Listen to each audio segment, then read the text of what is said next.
Los tiempos que vive en Colombia son confusos, y todos los sentimos.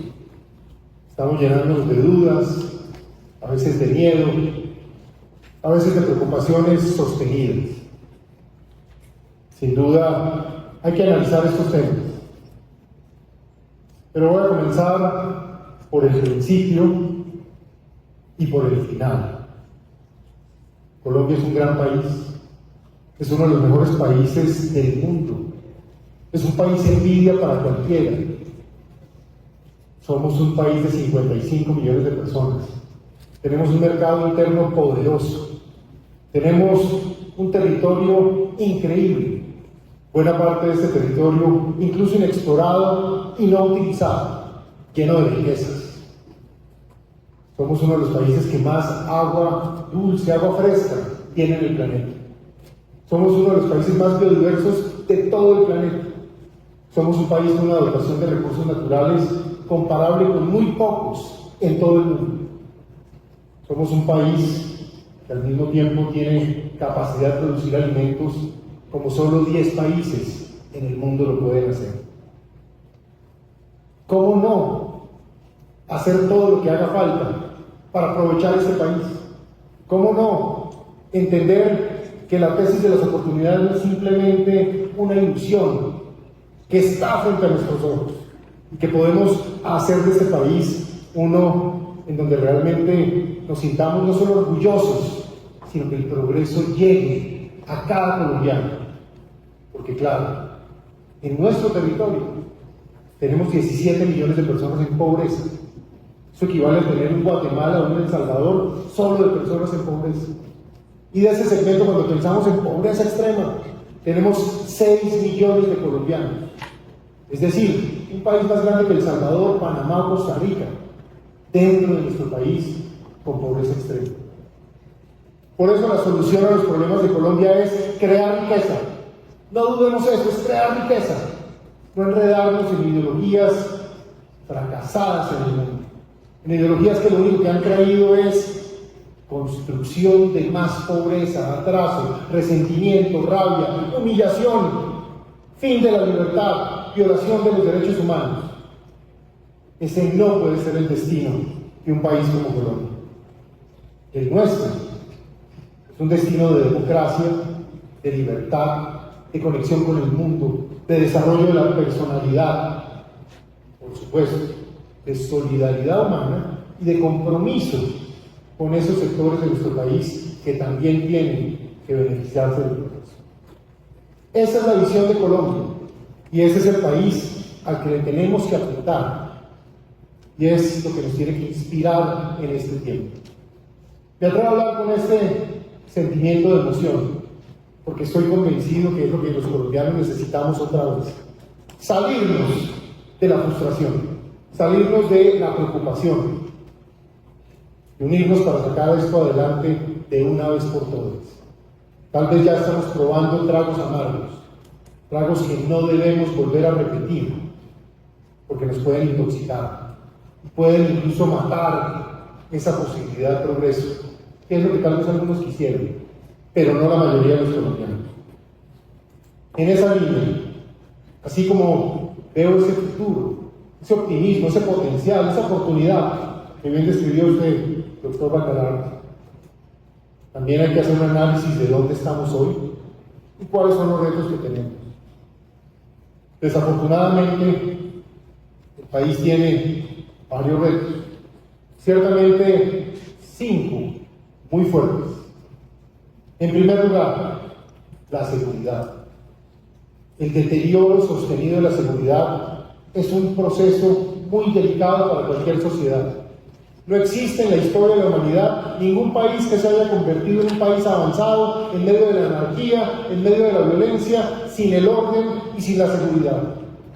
Porque la seguridad y el orden garantizan la tranquilidad, la posibilidad de desarrollar la vida, la posibilidad de ejercer la libertad, la posibilidad de que haya inversión, de que haya progreso económico, de que se pueda hacer uso de las ventajas que tenemos. Pero cuando no hay seguridad, no hay nada, no hay ni siquiera política social efectiva, no hay posibilidad realmente de avanzar.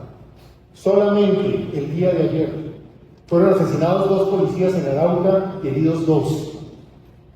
Solamente el día de ayer en el Putumayo, un teniente del ejército y un soldado fueron rociados con gasolina y prendidos vivos. Ayer mismo estuve en Cali, en la calle al frente de la escuela Marco Fidel Suárez, escuela de aviación. Y allí hay familias que perdieron sus negocios, pero peor aún, 8 familias de colombianos que vieron a sus seres queridos fallecer y 72 familias que vieron a sus seres queridos quedar heridos. Ese mismo día, 13 hombres suyos, mi general, fueron asesinados en el mar de Antioquia. Un helicóptero destruido, derribado. Esto está llenando de preocupación a los colombianos, pero como si fuera poco, la criminalidad se ha sentido empoderada en estos años. Empoderada por un discurso justificador de la violencia, empoderada por un discurso que lo que está tratando de hacer es darle mejor estatus al criminal que al ciudadano. Resulta que somos 55 millones de personas y posiblemente hay 30.000 criminales. Y son ellos los que van a marcar el destino de Colombia. Son ellos los que le van a decir a los colombianos cuál es su futuro. Claro, tienen el poder de la violación de la ley, de la intimidación, de la violencia, de administrar la muerte. Nosotros administraremos la vida. Ese es el deber de los colombianos. Pero no podemos echar para atrás frente a ese tipo de amenazas. Lamentablemente esto no solo pasa en estas escenas de violencia extrema, terrorismo y guerra. Hoy Colombia tiene las economías criminales más grandes de la historia. ¿Por qué la tasa de cambio se comporta como se comporta y afecta al exportador, al industrial colombiano?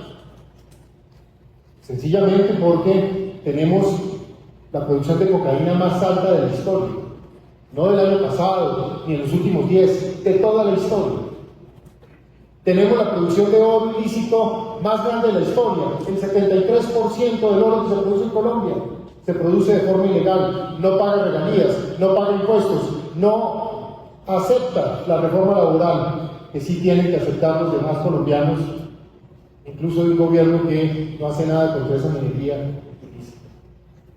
Y hoy, en Colombia, tenemos el mayor número de casos de extorsión en toda la historia registrados en el año 2024 y el año 2025. Esto no es teoría.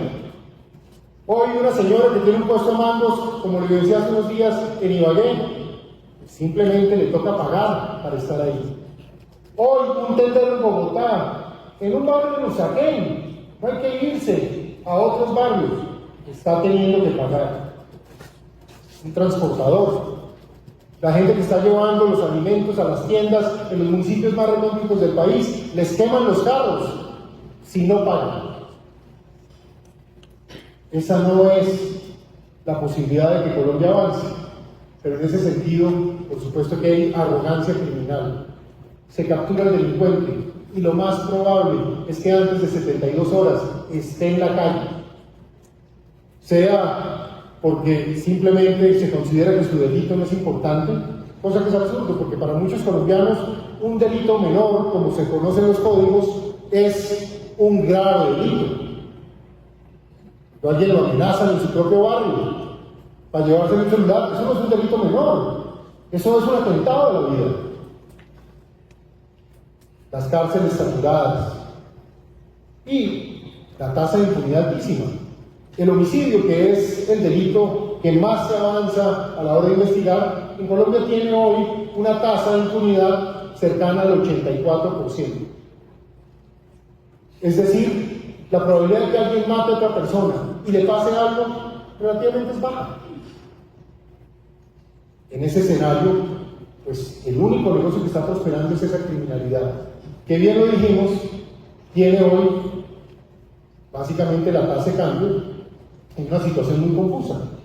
No hay duda, el dólar a nivel internacional ha perdido fuerza a partir de la competencia global de potencias, a partir de la tasa de endeudamiento tan alta que tienen los Estados Unidos, pero no es explicable que esté tan bajo en un país que tiene semejante déficit fiscal déficit en cuenta corriente, pero que tiene un flujo ilegal de dólares y de moneda extranjera tan alto. Así que hoy toda esa criminalidad empieza a ser y a convertir en víctima no solo a los colombianos, a los que dominan, contra los que atentan, sino también a esos colombianos que de una u otra manera trabajan dignamente, pero no pueden desarrollar su negocio en forma competitiva a partir de estas anomalías que genera la criminalidad. Un segundo gran tema es el tema fiscal. Colombia va a terminar el año 2025 posiblemente con el déficit fiscal más alto de la historia, cerca del 8% del PIB. Ni siquiera en la pandemia llegamos a ese punto. Pero como bien me comentaban ahora, ¿cuál es la noticia del día? Que en un periodo muy corto de tiempo el gobierno ha hecho cerca de 500.000 contratos de forma directa. Pura politiquería, pura intervención electoral. Claro, nos ayuda al consumo, pero la realidad es que estamos haciendo deuda no para hacer carreteras, puertos, aeropuertos, infraestructura, conectividad, sino para pagar esa politiquería con fines de dominación, de control poblacional. La deuda pública está llegando al 63%. Seguramente cuando comience el gobierno del año 2026, en agosto, estará en el orden del 65%. Para ustedes los exportadores, ¿eso qué significa? Que Colombia hoy, el colombiano, paga costo de capital en los mercados internacionales más altos, pero más altos no solo que otros tiempos, más altos que nuestros competidores naturales. Perú, Chile, México, Brasil, todos hoy tienen un riesgo soberano más bajo que Colombia. Pagan menos plata por su financiación. Entonces, otro factor lesivo a la competitividad. Adicionalmente, está el tema de la salud. Colombia tiene un régimen de salud que ha venido ampliando su cobertura, que en general en las zonas urbanas prestaba un servicio relativamente aceptable, bueno, y que tenía unos problemas muy graves en la zona rural. El sistema de salud ya tenía un problema de financiación. Yo conozco este tema porque me tocó manejar un régimen de salud que más o menos responde por el 10% de la población colombiana, de fuerzas militares y policías sumados. Desde siempre ese régimen de salud en el país tiene un déficit de financiación. Es decir, la UPC que se paga no alcanza a cubrir los costos que tiene el sistema. Si a eso le sumamos las tutelas permanentes, entonces es más creación de gastos con el mismo ingreso. Entonces por eso había un déficit. Teníamos cerca de 8 millones de pesos en déficit para el año 2018. Hoy el déficit, una vez ha sido dinamitado el sistema, en lugar de corregir lo que estaba mal, se destruye lo que había. El déficit ronda los 25 billones de pesos. ¿Eso en qué se traduce? Hoy los colombianos, sobre todo los más pobres, que tenían acceso a un sistema de salud, están empezando a vivir el racionamiento del servicio y prácticamente la discusión de quién vive y quién no. La cifra de muertes prevenibles en el país ha aumentado en los últimos 18 meses 10.2%. ¿Eso qué significa? Que la gente se está muriendo ya de cosas que no tendría por qué fallecer si tuviéramos la atención, los insumos médicos o los medicamentos necesarios. Esto ya es una tragedia. Este tema hay que resolverlo, pero requiere mucha seriedad y mucho trabajo y tiene un costo fiscal y financiero real. Cuarto, el tema energético en el país. Colombia es un país productor neto de energía. Está supremamente bien dotado para eso. En primer lugar, hemos sido un país que produce cerca del 70% de su energía de forma absolutamente limpia, mucho antes de las discusiones de cambio climático. Porque somos un país que produce buena parte de su energía con el potencial del agua. Pero ya hemos visto cómo se ha venido parando poco a poco la capacidad del país de hacer grandes obras de infraestructura a partir de todo tipo de consultas que ya no buscan favorecer a la población o cuidar el medio ambiente, sino hacer posiciones y postulados políticos que apuntan al atraso del país. En ese sentido, el país también tiene petróleo, gas, carbón. Y en el momento en donde hay la mayor demanda por energía de ese tipo en toda la historia de la humanidad, no es del año pasado, no es de los últimos 5, hoy hay la mayor demanda por esos productos a pesar del esfuerzo global de tener nuevas tecnologías y de tener nuevas alternativas de generación energética. Colombia decide dejar de invertir en estos sectores. Estamos en el proceso de incrementar la importación de gas natural, pero al frente tenemos en las costas del Caribe una de las reservas de gas más grandes del mundo. Leí esta mañana que hay 172 consultas previas para poder hacer uso de ese gas. Inexplicable. Colombia es un país que tiene petróleo, que si hiciera uso del fracking de manera responsable, como lo debe hacer, podría extraer mucho más petróleo y exportarlo y crear riqueza, y no ver esta tragedia que estamos viendo de cómo la gallina de los huevos de oro que ha sido Ecopetrol está siendo destruida frente a nuestros ojos. Pérdida de valor, reducción de capacidad de producción. Y en el carbón, es verdad que hay un proceso de transición incluso en economías como la China, que es la que más carbón usa. Sin embargo, siguen demandando más carbón este año que los años anteriores. Vamos a dejar que ese carbón se quede ahí y vamos a impedir que esas riquezas entren a reducir el problema fiscal, a financiar la salud, a financiar el tema de la infraestructura. Vamos a perder todas esas oportunidades simplemente por razones ideológicas. Muy grave y más grave aún. Dicen los expertos, en una reunión que estaban ayer precisamente en la ciudad de Medellín, hablando de microestaciones eléctricas, hidroeléctricas y demás, que muy seguramente en el 2027 Colombia entre en un racionamiento de energía. Esa es la bienvenida que le van a dar al gobierno próximo. Muy grave. Y el quinto elemento de esta conversación es el tema de las relaciones internacionales. Colombia pasó de ser un país ejemplo en el mundo a convertirse en un país que está hablando con los parias del planeta. Nosotros terminamos siendo el aliado estratégico número 1 de los Estados Unidos.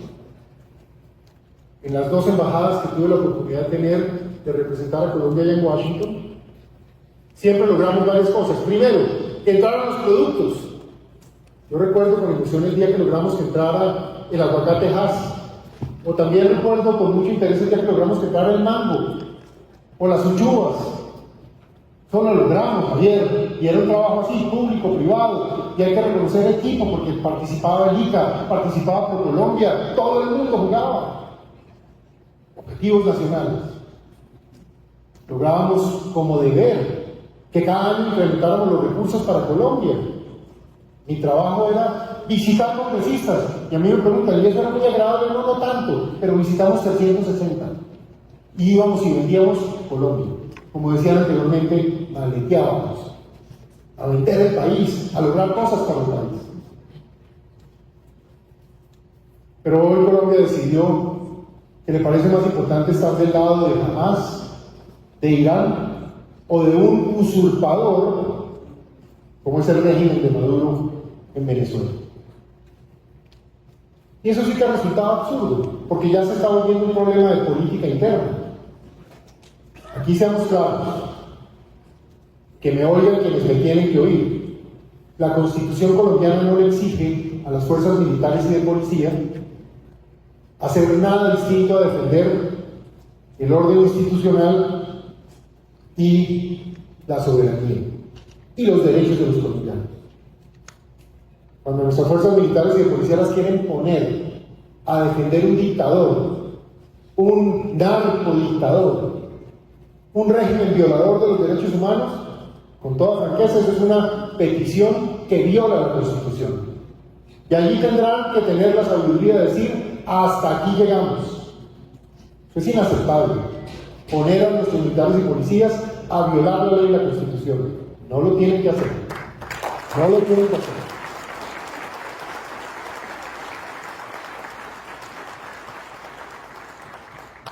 Pero esto ya se está volviendo grave para el país, porque lo que hay allá en Venezuela lamentablemente es como una infección. Lo que nos quieren es meter la infección aquí. Ese tema de la zona nacional es muy grave. Miren, desde hace más de 25 años los jefes del ELN se fueron a vivir a Venezuela a esconder, y desde hace más o menos unos 20 los de las FARC empezaron a hacer lo mismo. Pero ahora lo que está pasando es muy grave. Ahora están usando ese territorio para invadir territorio colombiano, con anuencia del régimen de Maduro. Lo que está pasando en el Catatumbo, región que conozco palmo a palmo. Poca gente ha ido al Catatumbo, a municipio por municipio, corregimiento por corregimiento, como me tocó a mí. Claro, también el Estado colombiano tiene sus culpas. Imagínense que cuando yo salgo del Ministerio de Defensa, mandamos un batallón de ingenieros a hacer la carretera Tibula-Gabarra. Cuando salí iban 5 kilómetros, me dicen que hoy van en 15, faltan como 20, 10 años después. Que también el Estado colombiano nos ha ayudado, y por eso ahora se facilita toda esta narrativa absurda en la que estamos. Esos problemas tenemos que enfrentarlos en el país. Tenemos que enfrentarlos porque son retos que vamos a tener que mirar hacia adelante. Hay un asunto que me parece vital hacia el futuro de Colombia, y es este sector exportador. Javier, el sector exportador ha hecho un trabajo magnífico por muchos años, pero somos muy chiquitos. Si este país quiere crecer, el sector exportador tiene que ser una de las máquinas que nos mueve y nos saca adelante. Hagamos cuentas. Ni siquiera exportamos 50.000 millones de dólares al año, escasamente 49.000, 48, 49. Eso equivale al 16% del Producto Interno Bruto. Hagamos este análisis rápido. ¿Cuánto exporta Corea del Sur? 44% del PIB. ¿Cuánto exporta México? 36% del PIB. ¿Cuánto exporta Chile? 33% del PIB. Colombia, 16%. Aquí yo les pongo un reto que vamos a tener que confrontar todos, y es convertir en el cierre del próximo periodo, del 2030, básicamente a Colombia como un exportador del orden del 30%. 100.000 millones de dólares debería ser nuestra meta. Nosotros, al final del año 2030, deberíamos exportar 100.000 millones de dólares. Y la pregunta es, ¿y cómo lo vamos a hacer? Se debería hacer la pregunta. Varias cosas. Se requiere un gobierno que le dé confianza y seguridad a los colombianos. Mano dura con el crimen, mano amorosa con el pueblo. Que resuelva los problemas institucionales que hemos descrito, fiscales y de otro orden. Pero de manera especial, que se ponga a trabajar de la mano con el sector privado a convertir a Colombia en el país más atractivo para la inversión. Eso demanda muchas cosas. Demanda básicamente un Estado más chiquito, hay que fusionar muchos ministerios, hay que tener austeridad. Yo no entiendo cómo tenemos hoy un gobierno que viaja tanto y no trae nada. Si viaja y trae algo, magnífico, pero viajan y no traen nada. Decidieron un día que íbamos a cambiar de socio. No, Estados Unidos no, nos vamos para la China. E hicimos el oso más grande de la historia, porque es tan de malas que viaja el tiempo con Lula da Silva de Brasil y con Boris de Chile. Tampoco es que sean mis santos de devoción, pero son serios. Entonces, ¿qué hicieron? Llevaron múltiples funcionarios de agencias de gobierno, firmaron múltiples acuerdos y llevaban cada uno entre 50 y 100 empresarios. ¿Por qué? Porque la importancia de las relaciones internacionales es exportar la tecnología, los negocios. El señor de Colombia fue con una niña que sabía hasta menos que ya es mucho decir. Eso fue la Cancillería. Los chinos son serios. ¿Cómo creen que ven los ellos a Colombia? Ah, que sí les gusta que Colombia esté enredado y que se aleje de Estados Unidos, sí, yo creo que eso es parte cierta y por eso no podemos darles gusto con eso. Pero desde el punto de vista de negocios son un gran mercado, donde a propósito tenemos un déficit comercial de 12.000 millones de dólares que viene destruyendo varias industrias en Colombia, la textil, la del calzado, la de químicos. Oh, nosotros tenemos que poner ojo ahí, porque qué bueno tener esa amistad, pero ¿qué es lo que vamos a exportar allá? Porque allá estamos vendiendo escasos 2.000 millones de dólares. No puede ser. Eso hay que equilibrarlo y hay que tener esa determinación. En esa perspectiva, tenemos que volver a hacer un esfuerzo para que Colombia vuelva a tener prestigio internacional y reconocimiento. Colombia hoy, por ejemplo, viene siendo excluida de varios debates, incluso en la relación estratégica con Estados Unidos. Recuerden que logramos en el año 2022 que la Casa Blanca estableciera a Colombia como aliado estratégico, no miembro de la OTAN, el estatus más alto que puede tener un país. Tal vez después de Israel y el Reino Unido, las relaciones especiales eran con Japón, Corea del Sur, Nueva Zelanda, Australia, y Colombia le dieron ese estatus. No hemos aprovechado nada de eso. Mientras hablamos aquí y estamos en este enredo de estos años, hay varias iniciativas que están en marcha. Por ejemplo, el desarrollo de los microreactores de energía nuclear. A Colombia no lo incluyeron en esa discusión.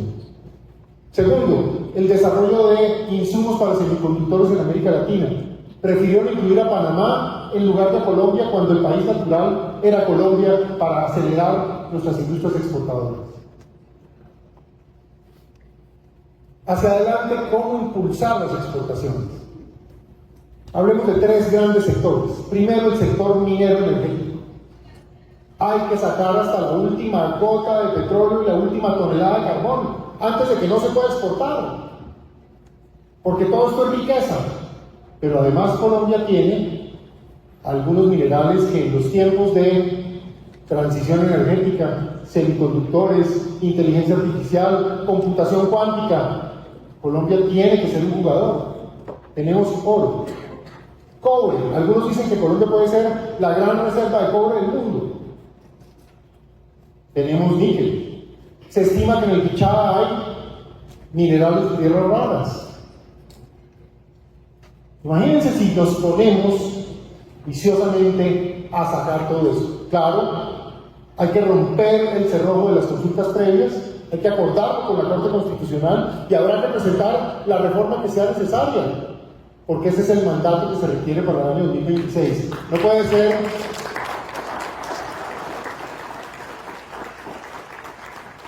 simplemente volver atrás, porque atrás ya qué importa, el pasado es pasado, no podemos seguir las peleas de ayer, en lo que ya no ocurrió. Montémonos en este cambio geopolítico y veamos cómo le sacamos ventaja a todo esto, por ejemplo, con eso además, creando un fondo soberano, como lo ha hecho Noruega, como lo ha hecho Singapur, y a partir de eso generar riqueza futura para hacer política social de verdad, que en este país haya pensiones para todo el mundo, que en este país haya salud, que la educación mejore en calidad y no sigamos en la educación del resentimiento y la frustración. Eso es lo que tenemos que pensar y hacer. En el tema de lo industrial, hay un gran trabajo que están haciendo un grupo de colombianos muy prestantes que se han ido a mirar al Brasil e incluso a Malasia, cómo es que allí países muy similares a Colombia, en territorios muy parecidos a Colombia, se convirtieron en megaproductores de alimentos y una gran agroindustria de talla mundial. Colombia tiene esa oportunidad. Y tenemos que tomarnos los riesgos para que eso ocurra, incluyendo crear ciertas políticas que favorezcan esos procedimientos.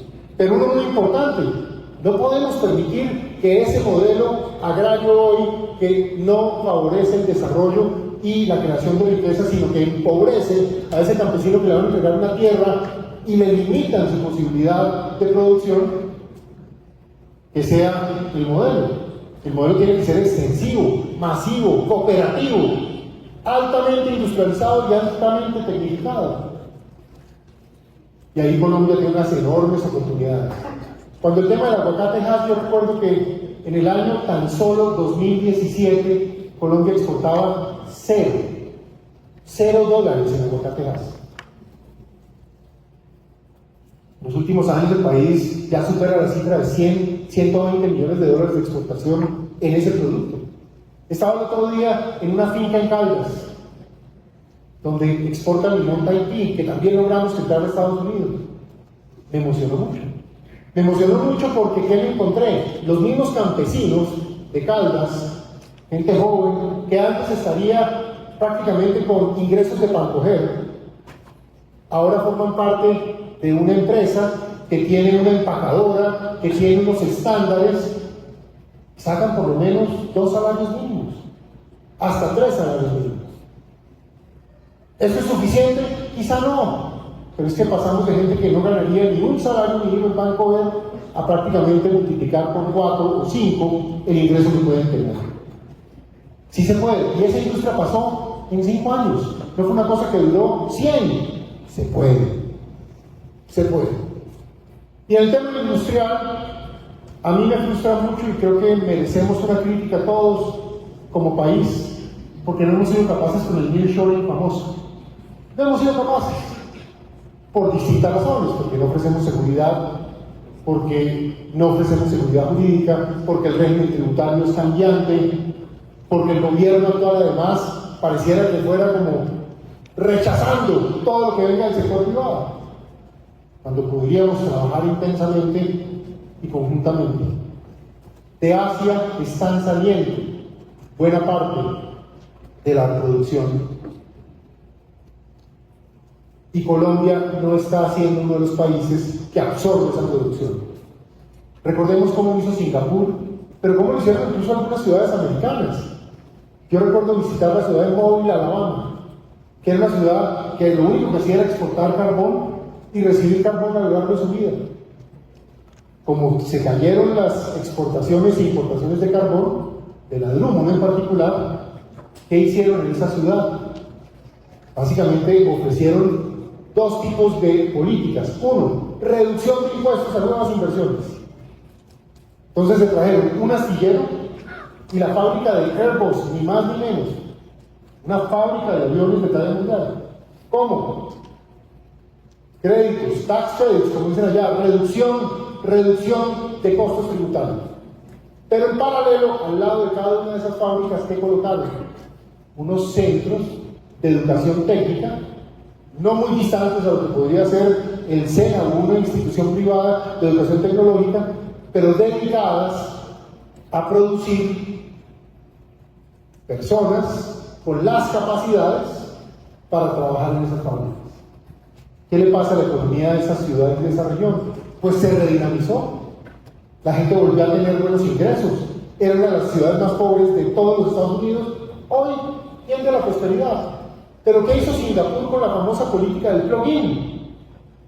Ni más ni menos que buscar grandes inversionistas en el mundo y decirles, si usted me trae la fábrica, yo le tengo los galpones, le tengo los espacios, le tengo eso con los estándares que usted ordena, y fuera de eso le tengo la gente preparada en los estándares y capacidades que usted necesita para trabajar ahí. ¿Y nosotros por qué no podemos?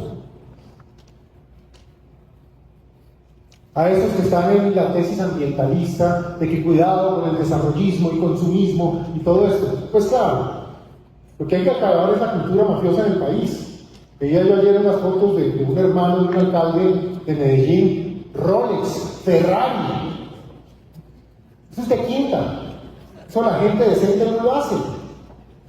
Eso es típica cultura mafiosa. Esa sí tenemos que volver a luchar en el país. Tenemos que volver a la austeridad de los abuelos. Que cada quien puede tener lo que quiere, trabajarlo duro y gozarse su dinero, pero con austeridad, con prudencia, con decencia. El que hace la plata fácil le gusta mostrarla. El que la ha trabajado, obviamente le gusta progresar, pero le gusta también mantener la altura que hay que tener en la sociedad. En ese sentido, dice uno, mire, si nosotros creamos riqueza en estos 3 frentes que acabo de hablar, el país puede tener buenas oportunidades, incluso en materia ambiental. No olvidemos el caso de dos países famosos hoy en día. El caso de Noruega, que ya es histórico, y el caso de Arabia Saudita, que es más reciente. ¿Qué era Noruega hasta el año 1971? País pobre que se estaba moviendo hacia el sociocomunismo. Incluso tuvo un primer ministro que hizo allá, uno va a Oslo y se encuentra un edificio soviético en medio de una ciudad muy bonita. Ya no para allá, se encontraba el petróleo. ¿Y qué hicieron con el petróleo? Lo manejaron como noruegos, no como nuevos ricos. Crearon un fondo soberano, invirtieron esos recursos en nuevas tecnologías, el país se enriqueció y a partir de eso crearon un modelo de seguridad social, de economía del bienestar muy sólido. Pero no solo eso, Noruega va a ser el primer país del mundo que declarará ser el país primero cero emisiones del planeta. Uno puede hacer cero emisiones cuando es rico, porque puede asumir los costos de las tecnologías o puede haber sido parte del desarrollo de las tecnologías. Y ahora el más reciente es Arabia Saudita. Arabia Saudita, que en el pasado, ¿qué hacían muchos de los jeques árabes?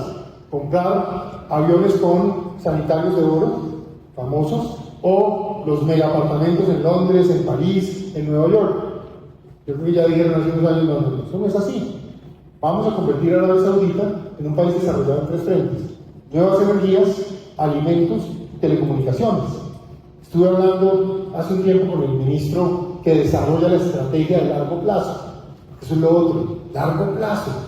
Nosotros no podemos seguir aquí con gobiernos que cada 4 años vuelven y reinventan la rueda. Tenemos que hacer consensos nacionales. Y eso está llevando a Arabia Saudita hoy a ser uno de los centros, no solo de colocación de capital en el mundo, sino al mismo tiempo de potencial de crecimiento económico y social.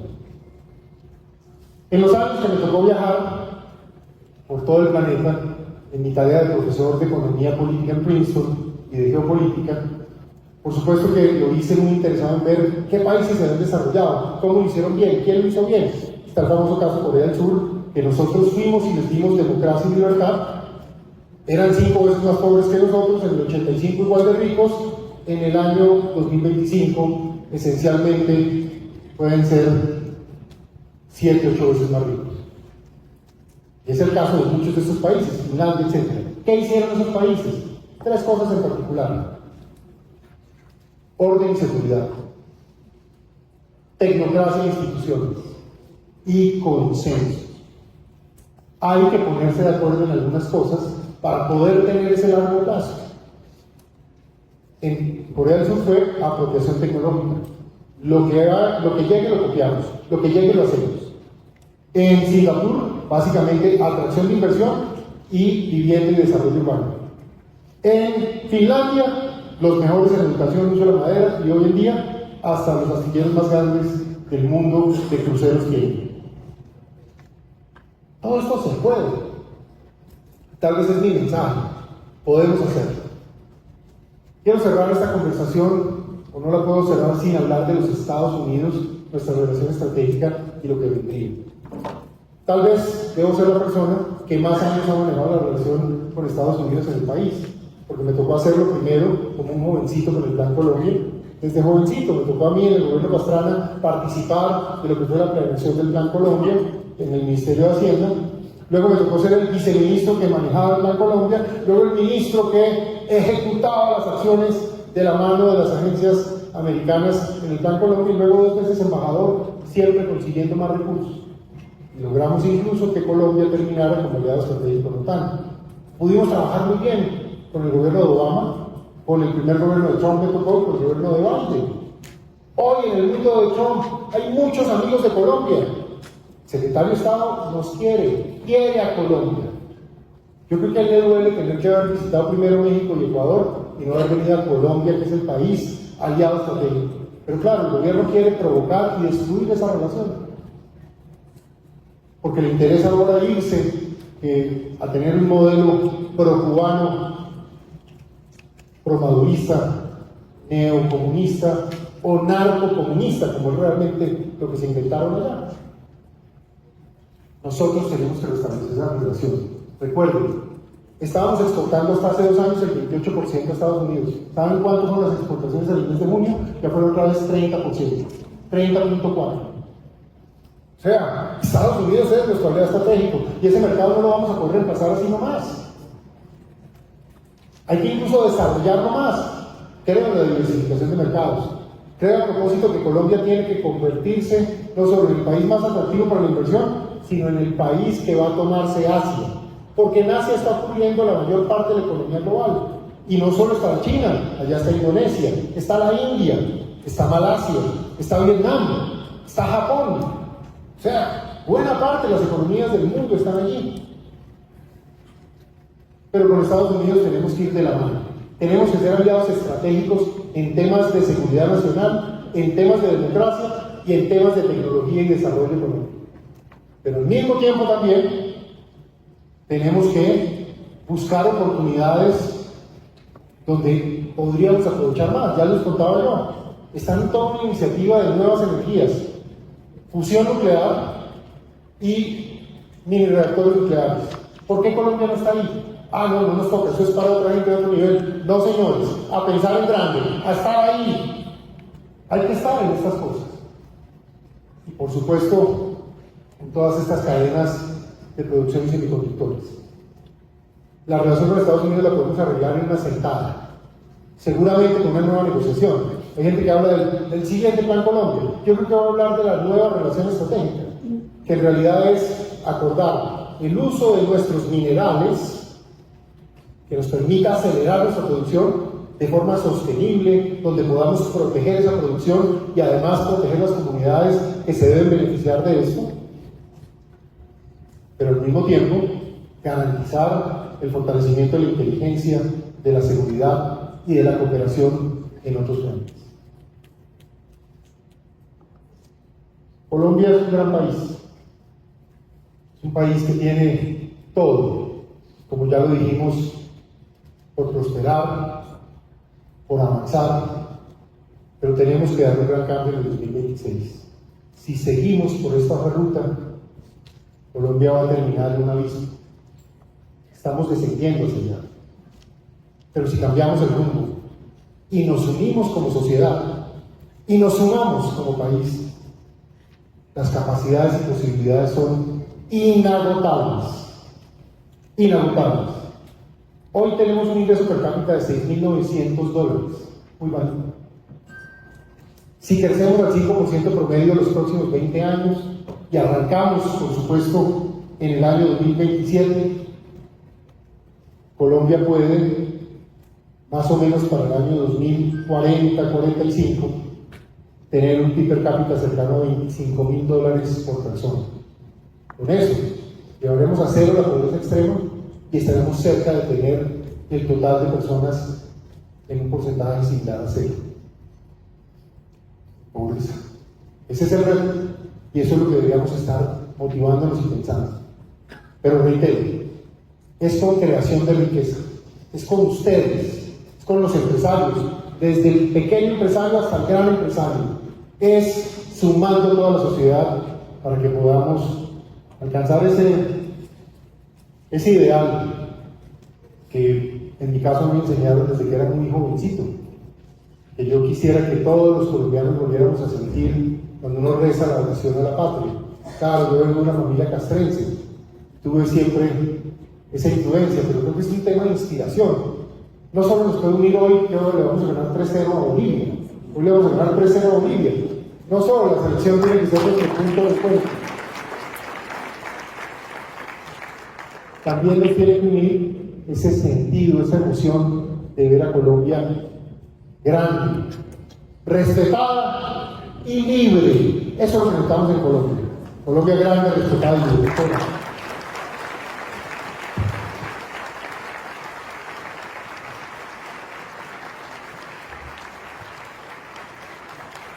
Bien.